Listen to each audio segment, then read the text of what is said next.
The morning of my graduation smelled like burnt toast and disappointment. I stood in my bedroom staring at the cheap black gown hanging on my closet door, the fabric wrinkled like it had given up, just like I was starting to. My diploma was supposed to be the finish line, the proof that years of sleepless nights, scholarships, and side jobs actually meant something. Instead, all I could think about was the folded bus ticket sitting on my dresser. A bus ticket. Not keys, not a ride, a bus ticket. Downstairs, I heard laughter, my parents and my younger sister, Lily. The sound carried up the stairs like salt in a wound. I slipped on my shoes and grabbed my bag, already knowing what I'd see when I walked outside. And there it was, a brand new white Tesla parked in our driveway, still gleaming like it had just rolled out of a commercial. Lily stood next to it in a bright red dress, phone raised, snapping pictures from every angle. My mom adjusted Lily's hair while my dad proudly circled the car, nodding like he'd personally built it. I froze on the porch. "Isn't she beautiful?" my dad said, noticing me at last. The car, I mean. Lily finally turned, her smile widening when she saw my gown. "Congrats, big grad," she said casually, then added, "Wait, aren't you driving yourself?" I didn't answer. I couldn't. My mom stepped forward and pressed something into my hand. "Your bus pass," she said, softly, like she was offering me a consolation prize. "The stop's 3 blocks away. The 9:40 will get you there on time if there's no traffic." I stared at her. "You couldn't give me a ride?" My dad cleared his throat. "We already promised Lily we'd take pictures at the venue with the Tesla. It's a big moment for her." "A big moment?" I repeated. "It's my graduation." My mom sighed, already annoyed. "Don't start. You know money's been tight." That lie hit harder than anything else. Money was tight when I needed help paying for application fees. Money was tight when I worked nights at a grocery store to cover textbooks. Money was tight when I skipped meals so Lily could have dance lessons. But somehow, money wasn't tight when it came to a Tesla. I looked at Lily. She wouldn't meet my eyes. "I'll take the bus," I said finally. No one stopped me. As I walked away, the Tesla's door closed with a soft, expensive click. The engine hummed to life behind me, smooth and silent, like it didn't even need to announce itself. I didn't turn around. The bus stop bench was cold. I sat there in my gown, people staring like I'd lost a bet. When the bus finally came, I climbed aboard and paid with shaking hands. Every bump in the road felt personal. I watched families drive past, parents in SUVs, siblings laughing, balloons taped to windows. I wondered what it felt like to be celebrated instead of tolerated. By the time I stepped off the bus near the graduation hall, my phone buzzed. A text from my dad. "Don't be late. Photos start at 11. We're already here." I stared at the screen, something inside me quietly cracking. They were already there, without me. And standing there on the sidewalk, clutching my gown, I made a silent decision, one that would change everything between us. Because this bus ride wasn't the worst thing they did to me. It was just the beginning. What I discovered inside the graduation hall would finally show me where I truly ranked in my family, and it hurt far worse than the bus ever could.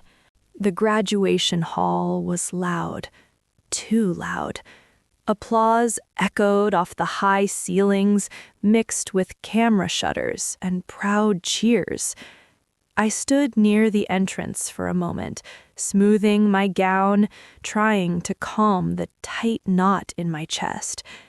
This was supposed to be my moment. I scanned the crowd, searching for my parents. It didn't take long. They were sitting front row.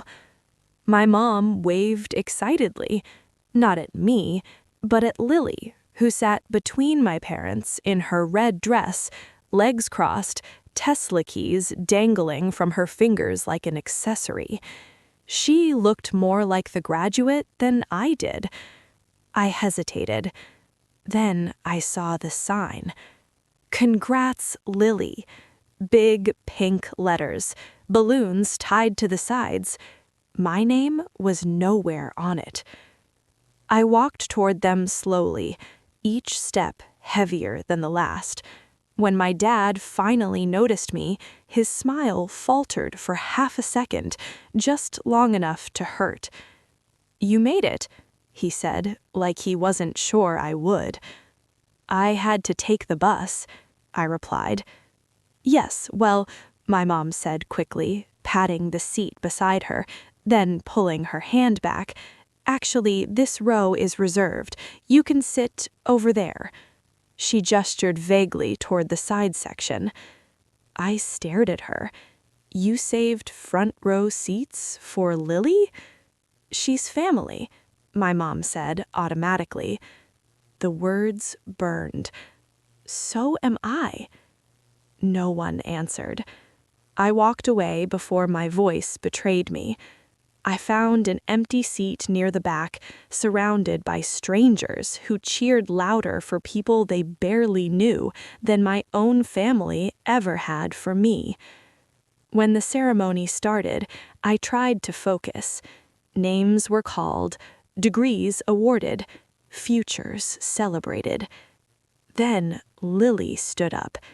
She wasn't graduating, but my parents clapped anyway, loud, proud, unapologetic. My dad even whistled. I felt something in me collapse. When my name was finally called, I stood alone. No cheers, no signs, just polite applause from people who didn't know me. As I crossed the stage, I caught a glimpse of my parents. My mom was looking down at her phone. My dad was whispering something to Lily, who laughed. I accepted my diploma with a smile that felt glued on. After the ceremony, families rushed the stage. Flowers, hugs, tears. I stood off to the side, holding my diploma tube like it was proof I existed. Eventually, my parents approached. "There you are," my mom said. "We're going to take photos by the Tesla now." "Now? Don't you want pictures with me?" "We'll get some later," my dad said, already turning. "Lily's car looks incredible in this lighting." Lily shot me a quick look, guilt flickering across her face, then followed them. I watched my parents pose beside the car, laughing, arms around Lily. Strangers congratulated her. Someone even asked what she graduated in. She didn't correct them. My phone buzzed again. A notification from my student loan account. Balance due $62,400. I stared at the number, then at the Tesla, then at my parents. And suddenly, things I'd ignored my whole life snapped into focus. Missed birthdays, second-hand clothes. We'll talk later. Always later. I wasn't just overlooked. I was intentionally sidelined. That night, sitting alone on the bus ride home, diploma in my lap, I made a promise to myself. I would never beg them for approval again, and one day they would understand exactly what they lost. What my parents didn't know was that this graduation wasn't the end of my story. It was the moment I started planning my escape. The house was quiet when we got home. Too quiet. My parents and Lily arrived nearly an hour after me, the Tesla humming proudly into the driveway like it was announcing its importance. I stayed in my room, sitting on the edge of my bed, graduation gown still on. I hadn't even taken the cap off. It felt wrong to fold it away, like admitting the day hadn't mattered. A knock came at my door. It was Lily. She stepped inside carefully, closing the door behind her. "I'm sorry," she said, eyes fixed on the floor. "I didn't ask for all of this." I laughed softly, not because it was funny, but because it was familiar. "You never have to ask," I said. "They give." She flinched. "They didn't mean to hurt you," she added quickly. "They just expect more from you. You're strong, independent." There it was, the word they always used like an excuse. Independent. That word had paid for my own lunches, my own school supplies, my own therapy I never told them about. Independent meant I learned not to need anyone, especially them. Lily left soon after, guilt heavy in her steps. I finally changed out of my gown and stared at myself in the mirror. I looked older than my age, tired, like someone who had been invisible for too long. At dinner, my parents talked about Lily's future, college tours, dorm decor, a possible internship my dad's friend could pull some strings for. They spoke like I wasn't sitting right there. Finally, I interrupted. "I got a job offer." Silence. My mom blinked. "A job?" "Yes, full-time, out of state." My dad frowned. "You didn't tell us you were applying." "I didn't think you'd care." "That's not fair," my mom said sharply. I met her eyes. "Was it fair when I took the bus to my graduation?" No one answered. My dad cleared his throat. "You can stay here for a while, save money." The words felt wrong, hollow. "I'm not staying," I said. "I leave in 2 weeks." Lily looked up. "You're leaving?" "Yes." "For good?" I hesitated. "I don't know." That night, I packed quietly. Every item I placed in my suitcase felt like reclaiming something: control, dignity, self-worth. I found old photos while packing, Lily's birthdays, family trips. I was always behind the camera, always there, but never centered. 2 days later, my mom handed me a small envelope. "What's this?" I asked. "Bus money, for when you leave." I stared at it. "You bought Lily a Tesla." She sighed. "Why are you being so dramatic?" That was the moment something inside me hardened. I pushed the envelope back into her hand. "I'll figure it out, like always."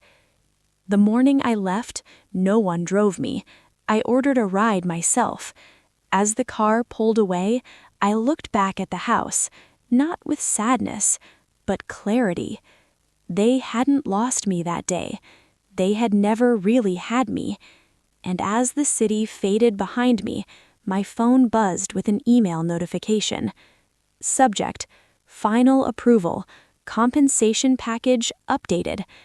My hands trembled as I opened it, because if I was reading it right, everything was about to change.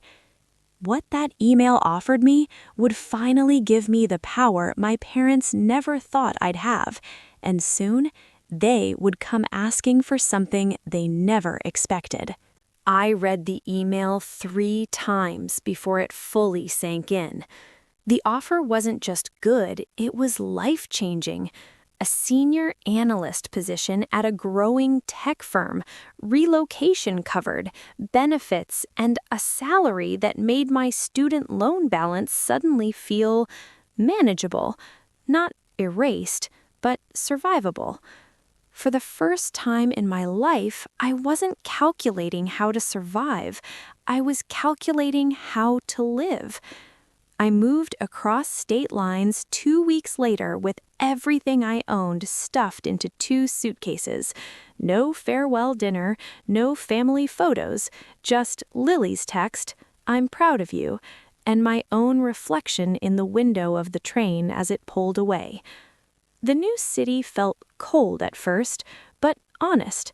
No expectations, no comparisons, just me. Work consumed me in the best way. I stayed late, asked questions, volunteered for projects no one else wanted. I didn't do it to impress anyone. I did it because for once, effort actually paid off. 3 months in, my manager pulled me aside. "You're ahead of schedule," she said. "We didn't expect that." I smiled. I'm used to proving myself. Back home, things shifted quietly. My mom started texting more often. Small things at first. "How's work?" Then more pointed ones. "Your father mentioned your loans. Are you managing okay?" I answered politely, but vaguely. Old habits died hard. One evening, Lily called me, voice tight. "The Tesla got scratched." I blinked. "Okay." "Dad's furious. Insurance won't cover it all." I said nothing. "And they're stressed about money," she added carefully, "more than they let on." I almost laughed. Money had never been tight when it came to Lily, but now reality was catching up. Repairs, payments, expectations they could no longer afford. A week later, my dad called. That alone told me everything. "We're proud of you," he said, the words stiff, unfamiliar. "Your mom and I were thinking maybe you could come home for a visit." I pictured the bus stop, the Tesla, the sign that didn't have my name.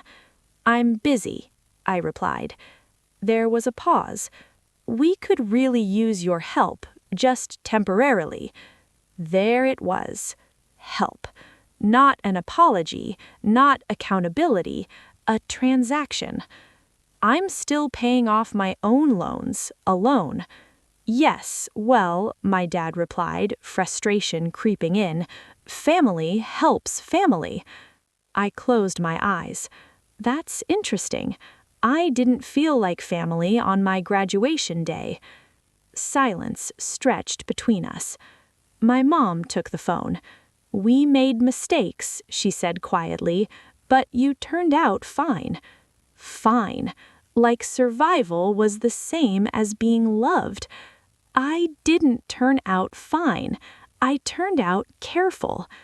After that call, something shifted inside me. Not anger, but resolve. I stopped responding immediately. I stopped explaining myself. I focused on building a life that didn't require their approval. 6 months later, I got promoted. The raise was more than my parents had ever given me combined.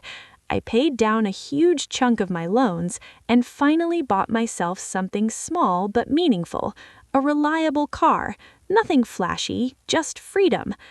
Then Lily called again, crying this time. "They might lose the house," she whispered. I leaned back in my chair, heart pounding, because suddenly the power I never asked for was sitting squarely in my hands. When my parents finally admitted they needed me, I had to decide, would I rescue the family that abandoned me or let them face the consequences alone? I didn't answer Lily right away. I sat there, staring at my phone, the weight of her words pressing into my chest. They might lose the house, the same house where I'd learned to stay quiet, to stay small, to stay grateful for scraps.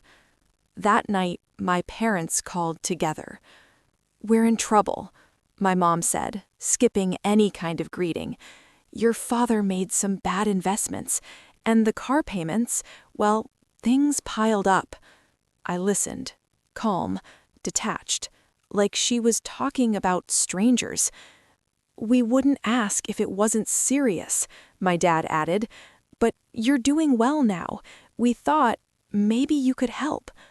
"Help how?" I asked. There was a pause. Then, "Alone," my mom said. just until we get back on our feet. Alone. The word echoed. I thought about every time I'd needed help. Application fees, rent during finals, therapy after years of being invisible. I thought about the bus ticket folded on my dresser, the front row seats that weren't for me. How much? I asked. My dad cleared his throat. Enough to cover the mortgage arrears and the Tesla. There it was. Not the house, the car. I laughed. I couldn't stop myself.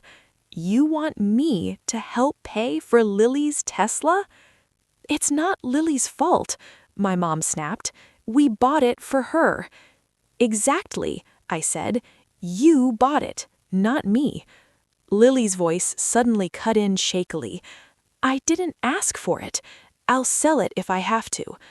I softened then, just a little. Lily had always been a passenger in this mess, not the driver. I need time, I said. I'll visit this weekend. When I pulled into the driveway 2 days later, the Tesla was gone, sold. That alone told me how serious things were. Inside, the house felt smaller, dimmer, like the walls were finally closing in on all the things they'd ignored. We sat at the dining table, the same one where my achievements had been overshadowed for years. I won't give you money, I said calmly. Not like this. My mom's eyes filled with tears. So you're just going to let us fail? No, I replied. I'm going to set conditions. My dad stiffened. Conditions? I'll help with the house, only the house, and only if you admit, out loud, what you did. Silence. You favored Lily, I continued. You treated me like I was disposable. You made me earn love you gave her for free. My mom shook her head. We didn't mean... I don't care what you meant, I said. I care what happened. My dad finally spoke, voice low. We thought pushing you would make you stronger. It made me lonely, and it made me leave. Lily was crying openly now. I'll help, I repeated, but things will change. No more guilt, no more control, no pretending. My parents exchanged a look. Fear, pride, regret tangled together. We agree, my mom whispered. That night, I transferred the money, not out of obligation, out of closure. But as I lay in my childhood bedroom, staring at the ceiling, I realized something terrifying. Helping them didn't heal me. It just reopened everything I'd buried. And the real decision, the hardest one, was still ahead. Because forgiveness doesn't mean reconciliation, and soon I'd have to decide if my family still deserved a place in my future. I stayed for 3 days. 3 days in the house that raised me and quietly erased me. My parents tried, I'll give them that. My mom cooked my favorite meals like muscle memory had kicked in. My dad asked about my job, actually listened this time. Lily hovered close, like she was afraid I'd disappear again if she blinked. But effort doesn't erase damage, it only highlights it. On the second night, I overheard my parents arguing in the kitchen. She's changed, my dad muttered. She's cold. She had to be, my mom replied. We made her that way. I stood in the hallway, heart pounding. For a moment, I felt vindicated. Then tired, so deeply tired. The next morning, my mom cornered me while Lily was in the shower. You didn't have to humiliate us, she said quietly, making us admit things like that. I looked at her. I didn't humiliate you. I told the truth. She sighed. Families don't keep score. I laughed bitterly. You did. You just didn't like the final numbers. That afternoon, my dad suggested something that made everything painfully clear. "You're good with money now," he said casually. "Maybe you could help manage ours. Just keep an eye on things." There it was again. Not trust, not respect, utility. I shook my head. No. His expression hardened. "After everything we've done for you?" I stood up. "That's the problem. You still think love is a ledger." That night, I packed my bag. Lily stood in the doorway of my room, eyes red. "Are you leaving again?" "I never really came back," I said gently. She nodded. "I don't blame you." Before I left, my mom hugged me, really hugged me, for the first time in years. I didn't pull away, but I didn't melt into it either. Some wounds scar. They don't disappear. Back in my apartment, life felt quieter, safer. But my phone didn't stop buzzing. Texts, calls, updates, questions. At first, I answered. Then I slowed. Then I stopped. Setting boundaries felt cruel, but so had being invisible. One evening, I got a message from Lily. "Dad's blaming himself. Mom's saying you abandoned us again." I stared at the screen for a long time. Then I typed back, "I didn't abandon you. I chose myself." The guilt still came, late at night, in quiet moments, but it was different now. It didn't control me. A month later, I received a letter in the mail, handwritten, my dad's handwriting. Inside was an apology, real this time. No excuses, no justification, just regret. At the bottom, one sentence stood out. "I finally understand that the bus wasn't about transportation. It was about where we placed you in our lives."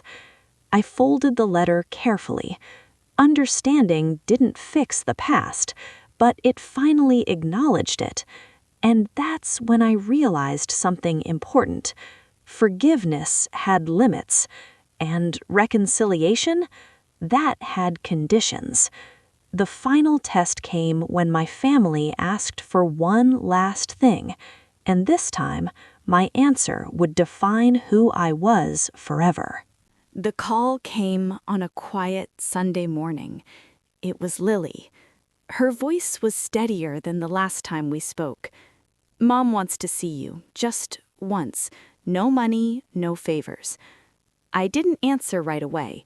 I looked around my apartment, sunlight on clean walls, a life built without begging, peace I'd earned the hard way. "I'll come," I said, "but this is the last conversation." When I arrived, my parents were already waiting in the living room. No Tesla, no forced smiles, just two people who looked older than I remembered.